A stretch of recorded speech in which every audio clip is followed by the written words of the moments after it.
Thanks, everybody. Okay, we're all technologists, and so I want to start by asking a question, which is, how hard is our job? Well, I mean, it's obviously hard. I mean, there's that period in the day between when you get into the office and when you have your first cup of coffee, and that's certainly hard. It takes a lot of work to get your development set up just right. And, sometimes it's just harder than it should be to find exactly the right cat picture to post into your chat channel at work. So, but in all seriousness, I actually want to ask this question in a little bit more of a formal context. So, there is a framework called the Keynesian Framework. Apologies to any Welsh speakers. I probably butchered that pronunciation, but this actually is a framework for categorizing problem domains. So one of the categories are problems with obvious solutions. And so, for example, if I had a ball and I threw it to you, you would probably just try to catch it without really thinking about it too much, right? These are sort of instinctive reactions. I don't think we have people who instinctively write code yet, and so we're probably not looking at an obvious problem domain. Then we have complicated problems. These are ones where you look at the problem, but then you have to do some analysis. But after you've done the analysis, there's a right answer. So for example, instead of throwing the ball to you, if I said, I'm going to hold it at 6 feet above the ground and let go of it, how long will it take to hit the ground? Those of us who remember enough high school physics can come up with the answer to that, and there's a right answer. Now, I think outside of sort of the programming one-on-one context, where many of us learned to program, there's rarely a right answer to the problems that we face. So I would say, the technology industry really doesn't have even complicated problems. So let's talk about complex problems. These are ones where you can't necessarily analyze the solution ahead of time. So this sounds a little more interesting. And let's go over then complex systems. The complex systems actually have a formal definition to them, and so they have certain salient characteristics. And so let's run through a few of these and see if they match our experience. So the first one is that complex systems often exhibit cascading failures, meaning that the failure of one part of the system actually induces failure in another part of the system. Anybody ever had a service go down because a different service you were trying to call or a database that you were trying to query happened to be down, and then you didn't have the connection timeout set up right, and all of your threads stacked up in your application server and crashed it? Okay, that's a cascading failure. Okay, so we definitely have these.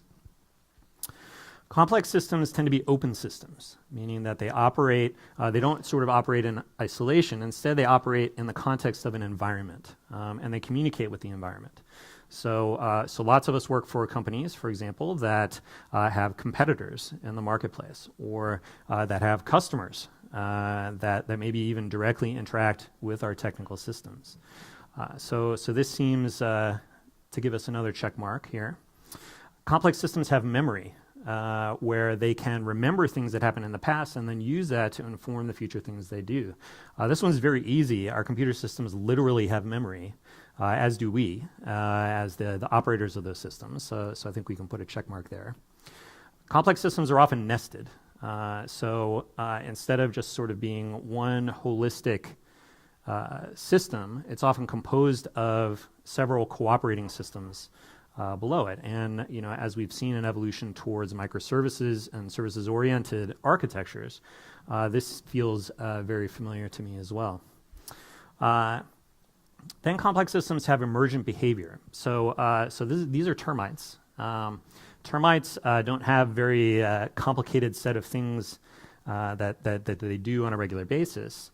And yet, termite colonies can produce these really large termite structures.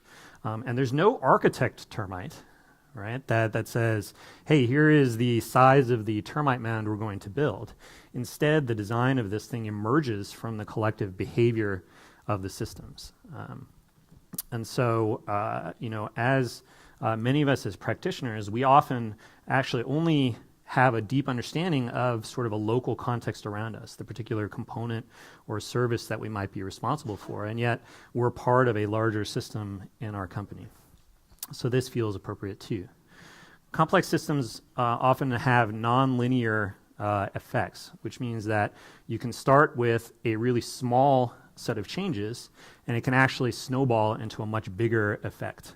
And so anybody who has done load testing knows that if you draw a performance graph, things look good until you hit the capacity of the system, and then your latency goes through the roof, right? So a little bit extra load, and all of a sudden you've gotten a really big change in the behavior of the system. So this seems appropriate too. So it seems pretty clear that that most of us face complex systems and complex problem domain on a regular basis. Now, to make things even more interesting, there's a particular class of complex systems which are known as complex adaptive systems. And so these are ones where the system actually changes over time and is able to adapt to changes in the environment. Stock market is a really interesting sort of example of this, where the behavior of particular investors actually people react in different ways to what the collective stock market is doing. As humans, one of our specialties is the fact that we are adaptable, and we bring that to the systems that we operate. Now, there's sort of two sides of an adaptation coin. The first one is self-adaptation. So anytime we go and learn something new to improve our skills, or our company offers us training, or even if we just ship a new feature into production, right? These are changes that we're driving internally in order to achieve something. And so that's sort of inside out kind of orientation for adaptation. But then there's also sort of an outside in perspective, which is adapting to the environment. Example of this from nature is the snowshoe hare, whose fur actually changes color with the seasons. So during the winter, it has white fur, and when there's greenery outside, it has brown fur, and this actually helps it camouflage itself from predators. Now, we operate in an environment, and that environment is changing all the time. How many people take advantage of an external API or some kind of software as a service during in your production systems? So it turns out that the availability of this type of functionality has really skyrocketed, and this is actually only going as far as October 2013. So now, if you just think about a build versus buy decision, how much more complicated has it now become to make those decisions based on the availability of these things? You can see similar trends in the number of GitHub repos, right? How many new open source projects are available, and how many of them might be relevant to you as a company? Anybody who takes advantage of either public or private clouds, this has changed a lot about how we think about provisioning infrastructure, where that can be done much faster now than ever before. So it seems very clear that we have this complex problem domain. Now, if we come back to this framework, there are actually recommendations for how to deal with these various problem domains. So if we have for example, the complicated problem right there, the idea is that you do the analysis and you come up with the right answer, right? You just do your homework. But with complex problems, there's this idea of doing sort of a probe, sense, and respond kind of adaptive strategy, and this reminds me very much of control theory. And so this is a very general feedback loop. We have a system that we're trying to control, and the system has some type of output that we're trying to get into a current state. We have a sensor that can actually report back on the current output and feed that back into the controller logic, which then has some kind of knob it can turn on the system. And so the idea is that I turn the knob, that changes the output, and then I look at the changes and I decide where to set the knob again, right? This is a standard feedback loop. Now, there's a particular flavor of controller called a PID controller, and I want to actually show you some of these in action. So what this is, what this is we actually have two controllers, one that's operating the forward and backward tilt of this tray, and one that's controlling the right and left tilt of the tray. And it's reacting to the weight of the ball. So just by sensing which side of the plate it's on, it decides which way to tilt the tray in order to balance the ball in the middle. It turns out the logic for PID controllers is relatively simple, and they're adaptable to a wide number of types of situations. The cruise control on your car, for example, is able to maintain speed even if you encounter sort of going uphill or going downhill, right? It's not just, oh, it's 55 miles an hour, I have to push the gas pedal down this much, right? It actually is able to adapt. And so but the trick with these is that PID controllers have to be tuned. So PID controllers are controlled by three parameters, and they correspond to the P, the I, and the D. So the P parameter is a proportional response. So the further away you are from your target state, sort of the more you crank the knob, right? Or the harder you push down on the gas pedal. The I stands for the integral term. And so this is a term that relates to how far away were you when you got started trying to control things. And this controls for things like, hey, I started from a dead stop, and so my speed is not very close. And this helps deal with overshooting your target based on how far away you were at the beginning. And then the D is a derivative term, and that responds to how quickly the output state is changing. And this is what allows you to avoid oscillating as you go. And so as you can see, for particular settings, by changing these parameters, they can be tuned. Now, this is a little bit of an interesting art because tuning the parameters is very particular to the system that they're controlling. So some of the things that it might depend on is how quickly after you turn the knob do you actually see the effect of the output. Right? If there's a delay in reacting, then you have to be careful about sort of overshooting and oscillating, right? Because you may not be reacting quickly enough. Sort of the size of the reactions and how quickly you can react are a big sort of factor here. If we want to put this in sort of our context, sometimes we can maybe change the runtime parameter of a system relatively quickly. But if the change that we make is, hey, we need to add another team member, it may be weeks or months before we actually manage to hire somebody, bring them in, train them up, and then we actually see the results of that productivity. So different sorts of settings have different sorts of ways that you want to control this. But the main takeaway here is that this idea of a feedback loop is very effective. So those PID controllers that we saw, that balancing tray, that's a very complex sort of behavior, and yet it's controlled with very simple sorts of concepts. And I find that really interesting. So let's talk about applying control theory to our problem domain. So the first thing we need to do is we need to be able to change the outputs of our systems, or we need to change our systems. And I want to talk about two types of strategies that make it easier for our systems to be changed or to respond. So the first one is adaptivity. And so this is the idea of the system reacting in sort of a more or less automatic fashion to changes in the environment. A familiar example is the idea of shock absorbers on a car. So as we encounter various rough spots in the road, the shocks respond to that automatically on the springs and give us sort of a smooth ride.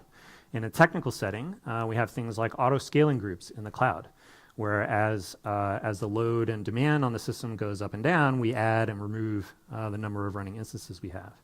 TCP congestion control, where we back off in the presence of congestion, that's another example of adaptivity in action. But adaptivity only gets us so far. As great as shock absorbers are, there are potholes, and anybody, I don't know what the pothole situation is like here in Kansas City, but every winter in Philadelphia, we get tons of potholes, and the local mechanics get lots of new business repairing alignment and things like that as things go. So there are always changes where we can't automatically adapt to them. In that example of the balancing tray with the metal ball, if you knocked that ball hard enough where it knocked it off the tray, that thing is going to have a hard time actually putting the ball back on the tray, getting it rebalanced, right? So there's only sort of so far that we can go here. Now, a really interesting concept is thinking about then how, if we want to introduce changes, how can we make that easier to do? So this is a paper with a classic academic style title, on the criteria to be used in decomposing systems into modules. So this was written in 1972 by David Parnas. It's nice for us to remember that yes, technology professionals in the 1970s did actually know stuff that's relevant today. But what he looked at was actually a different way of doing system decomposition. So we're used to thinking about functional decomposition, right? I have an overall job I'm trying to achieve, and what I do is I take that job and I break it down into steps or sort of areas of responsibility, and that's how I break my overall service down into components. What David Parnas suggested was that actually what you want to do is you want to think about things that might change in your system. And a lot of these might be external. New regulation might come out, a new open source package might become available, even just a new release of a software that you might depend on from a vendor might happen. And the idea was to identify something that might change, and then to build a module around that concept, so that if that thing changed, the rest of the system was isolated from the effects of that change. And so this is related, I think, to object-oriented design, where we think in terms of single responsibility principle, right? If something changes, I want to be able to go to one place and make the change there. This is a little tougher when we start to think about having multiple services and multiple code bases.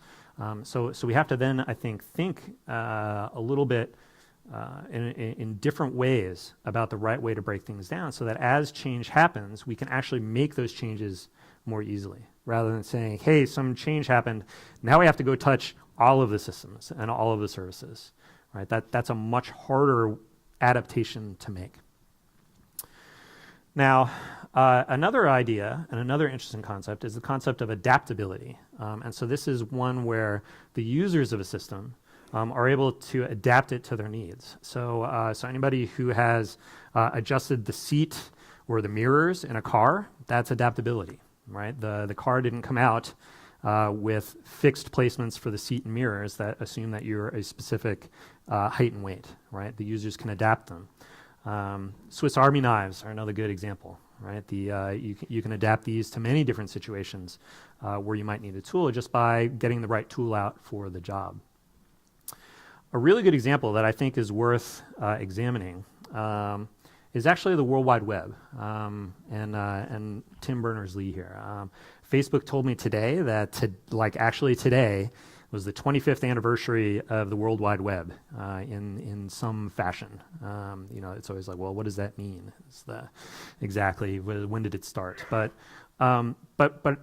But anyway, 25 years, that's a long time in our technology industry. And so I think it's worth thinking about what are the things that have made HTTP and the World Wide Web so have such longevity.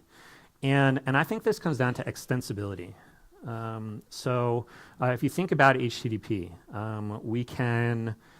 there are well-defined ways of adding new headers, or defining new methods, or adding new media types. And even in terms of media types, many of those are extensible as well. XML actually has extensibility in its in its acronym.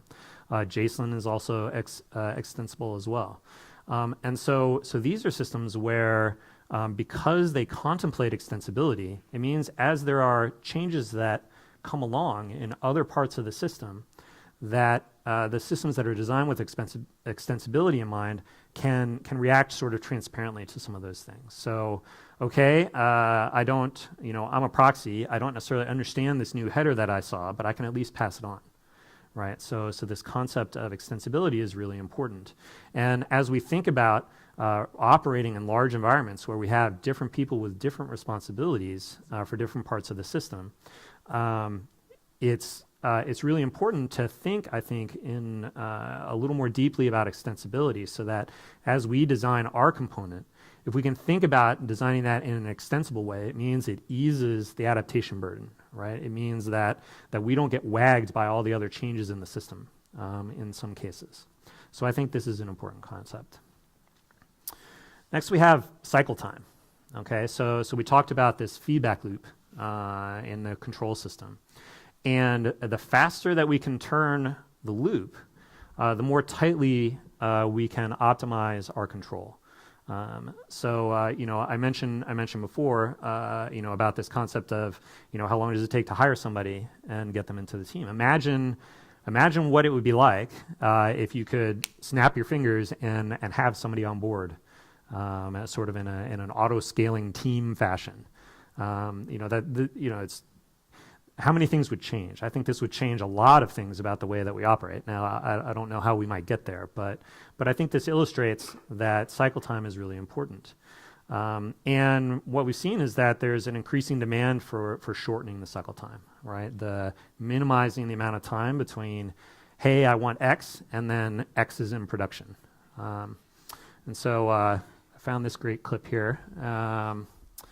Where this concept originally started with assembly lines, and I think many of us can relate to Charlie Chaplin here, where how many people have dreams about doing deployments or sort of merging PRs when they go home, right? Like that sort of reaction time that gets built in, but the idea is that we do want to go faster and faster, and that's because it enables us to adapt in a better way.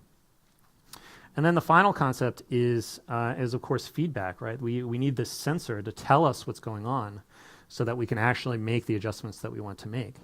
We rely on a variety of different types of tools, as an industry, to let us know what's going on.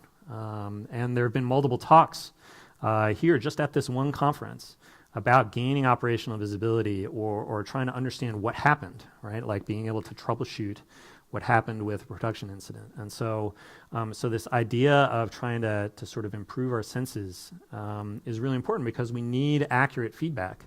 And if we want to react quickly, we need to be able to get the feedback quickly too. And so, we're starting to see real-time analysis and real-time monitoring, and not just, hey, I'm going to crunch my production logs from yesterday, right? That's no longer fast enough in order to react to things. And so as we've tried to shorten these cycle times, it used to be on our industry that we had separate functions, right? It used to be, okay, the architect, they designed it, and then the engineers implemented it, and then tech ops operated it, right? And those were different groups in many cases. But now, in a desire to shorten the cycle time and to be able to operate more quickly, these things are merging. And really, this is what has given us Agile methodologies and DevOps, right? It's this desire to shorten cycle time. There are important sort of cultural aspects to it too, like that's it's often sort of much more satisfying to be able to work in this way and to directly have sort of impact and ownership over things. But really, it's, I think, this evolving sense of the industry that's really driving. DevOps is almost an inevitability, right? Somebody would have discovered it just because of the pressures that are going on in the industry. Now, as we approach shortening our cycle time and we're making lots of changes to production, of course, those things are sort of inherently hazardous, right? Like I'm changing production, like something could go wrong. How many people here run a production system that has no incidents? All right, so I'm glad everybody was honest. Nobody raised their hand,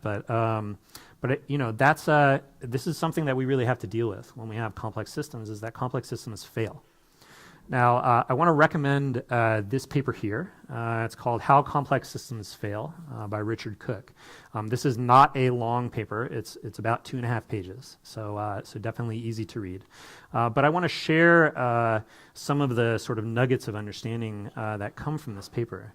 And so the first one is that we often think of our overall system as in its ideal state, right? It's bright and shiny and polished and nicely organized, and everything is sort of working as properly. But the reality is that this is not how things work, right? The reality is that you got a coat hanger holding up your muffler at some point, and so when you have a complex enough system and there's a rapid rate of change coming in from the outside, your system is always degraded somewhere, right? It's never 100% green. Something somewhere is either broken or has a temporary fix in place, and is not, it's just the reality isn't what that sort of nice and clean ideal was. And so when we have this sort of degraded operating environment where our mental picture of how things are is different from the reality, there's this opportunity for failure. And failure is right around the corner, sort of at any point in time. And this comes from the nature of complex systems, right? We talked about emergent behavior, right? Where the overall system behavior depends on the interactions between the systems and not really on being able to understand the particulars of the components. A lot of people have answered the question, how big should a microservice be? And a common answer is, well, small enough to fit in somebody's head, right? And so we're already talking about the fact that we're thinking about smaller pieces of the system when we don't have end-to-end views of things. So we're not able to anticipate all of the effects our changes might have.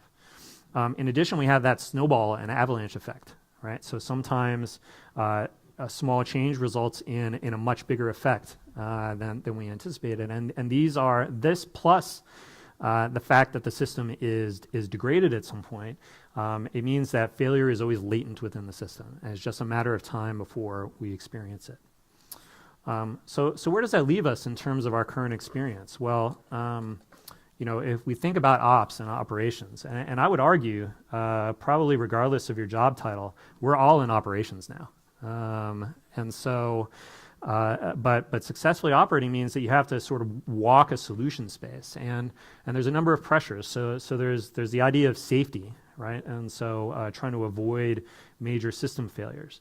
That how many people sort of have experienced a production incident, and you sort of step across the line. It's like, oh, we got a production incident now, and then you have an after-action review. You're like, okay, here's how we're going to change so we don't do that again, right? And so you change your practice and you step back across the line of safety. But this isn't the only sort of pressure in the system. We also have pressures to reduce cost, right? Like, so we want to operate the same system at sort of reduced cost. But we also want to have sort of higher productivity in order to remain competitive in the marketplace. And so what we have these sort of cost and productivity pressures pushing down on us and leading us closer to sort of the edge of safety. And so it's a constant effort of sort of coming up to or sometimes just across that line of safety and then stepping back again and continually adapting as we go. And there's a really interesting concept from risk management where I talked about those after action reviews, right? We can learn from something and step back away from it, but there are diminishing sort of rates of return, right? So like there are some obvious sorts of things that you can do that at least over here rapidly decrease your risk of failure. But there's a diminishing rate of return, and the reality is you can't actually get a 100% safe system. And part of this is due to the fact that we have open systems, right? There is an environment that we operate in, and we're not in control of changing that context. And so even if we've sort of say, okay, it works, nobody touch it, right? The outside world will change, and we're going to have to touch it. And so there's no way to get 100% safe.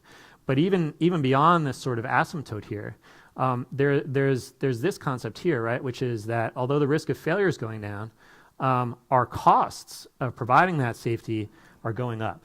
And so there's actually a point somewhere over here, which is actually sort of the spot that makes business sense. And I think this is something that is really critical for us to understand.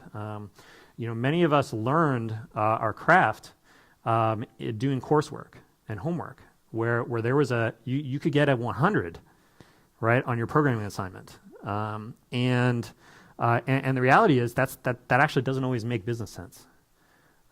Sometimes you can't actually drive, never mind it not being possible. Sometimes it's just not cost effective. And yet, it's all too easy to say, hey, there was a production incident, and hey, I'm going to add some level of automation and complexity to this to drive that out, when the reality is, hey, that was easily fixed. This only happens once a year, and it was easily fixed by the on-call engineer, who tweaked a variable, pushed a button, and fixed it. Right? You don't have to prevent it if you can recover from it in some cases. And so I think this is something we're going to have to change our mindset around as we advance. And so the reality is that we're always on the edge of chaos with our systems. We have these areas where things are nice and smooth, right? Where we make changes to production, and like the things we expect to happen. But as we've seen, we're always on the edge of chaos, and that at some point we can wander into these really chaotic regions, and it's really easy to step over the edge. Now, I want to sort of move on from this with a couple of other concepts. So the first one is, how many people have heard of Dunbars Number? So a handful of folks. So there was a British anthropologist named Robin Dunbar who went and did a study of various primate species. And what he found was there was a relationship between the average size of a species' neocortex and the size of the social groups that tended to form, or the social or family groups that tended to form.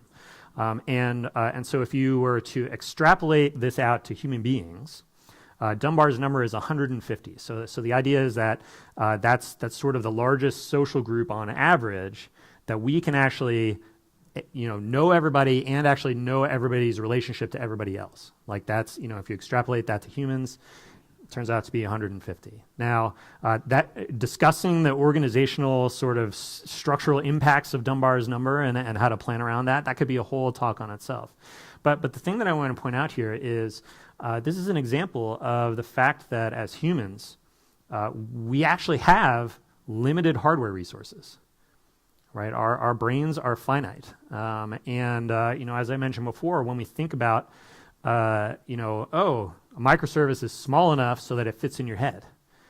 Okay, well, but that means that our systems don't fit in our heads, right? And the evolution takes a long time, right? So it could be that that our brains will look 10,000 years in the future, and we have these giant brains and things like that. But it's going to take a long time to get there.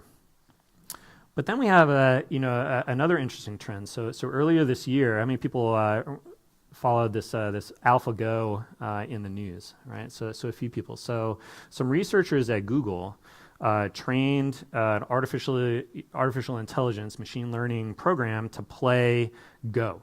This classic game of stones here, and up to this point, the very best computer programs couldn't beat the best human players at Go, and then they finally, managed to sort of break that barrier. It's similar to, we saw this with chess, a couple of decades ago. But what was interesting is I saw a commentary from somebody on Reddit. So this was somebody who knew how to play Go, and who had actually watched the matches. And what he explained was that most Go players do what's called chunking. Right, so like you do pattern matching, and you treat certain groups of the stones on the board as sort of one thing, and we do this chunking so that we have a smaller number of things to think about. And that's the way that most humans approach playing the game. And what this commenter said was that the computer program made various plays that kind of made no sense, right, in terms of sort of classical play style for Go. And what he said was it was almost as if an alien intelligence had come down and had learned to play the game, and they could play it better than we could.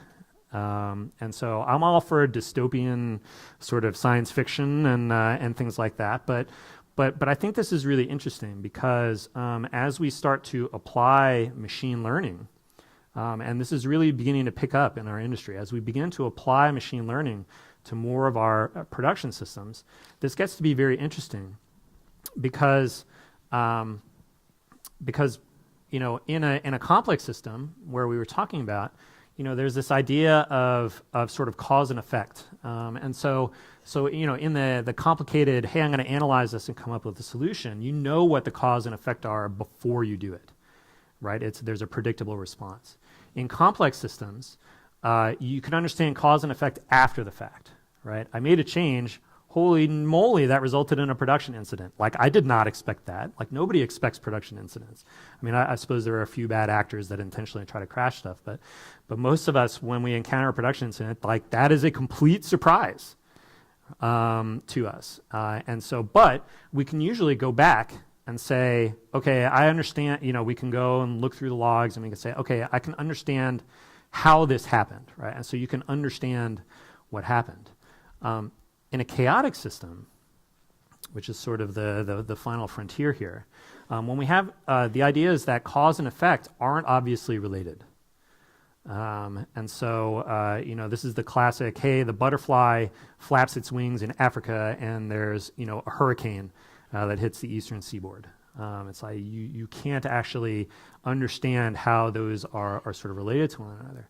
And, what if our machine learning algorithm causes a production incident?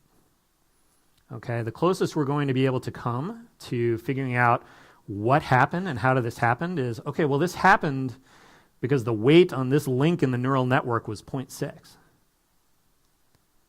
Okay, that isn't understanding. And so I think we're also on the edge of chaos in sort of a new way, right? That the complex systems we're working with, yes, we're on the edge of chaos because failure is latent and can happen at any time. But I would actually say our industry is actually on the edge of chaos in this sense, in that we're beginning to start to build systems that maybe exceed our capacity for really understanding them. There are plenty of people that have tried to understand the stock market, right? And various people, have written these high frequency trading applications that sort of make money, but they don't have crystal balls. Some things are really too complicated for us to understand. And so I don't want to sort of leave us with a sense of despair here, because I actually think this means that we're in an exciting time for our industry. Like, there are some fundamental things that are changing about the way that we build and deliver systems.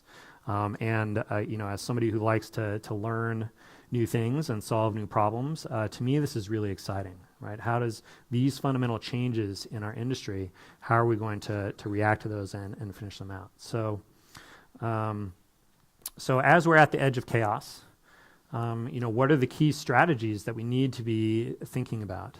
The first one is improving our senses, right? In order to turn that feedback loop, we need more information about what's going on, and it needs to be more accurate and more timely, so that we can shorten those cycle times, right? Improving our reaction speed as the rate of change increases, right? And we saw a couple of graphs about the way that the industry is changing rapidly with new software services being delivered and new open source packages being made available, right? The rate of change in the environment is proceeding rapidly.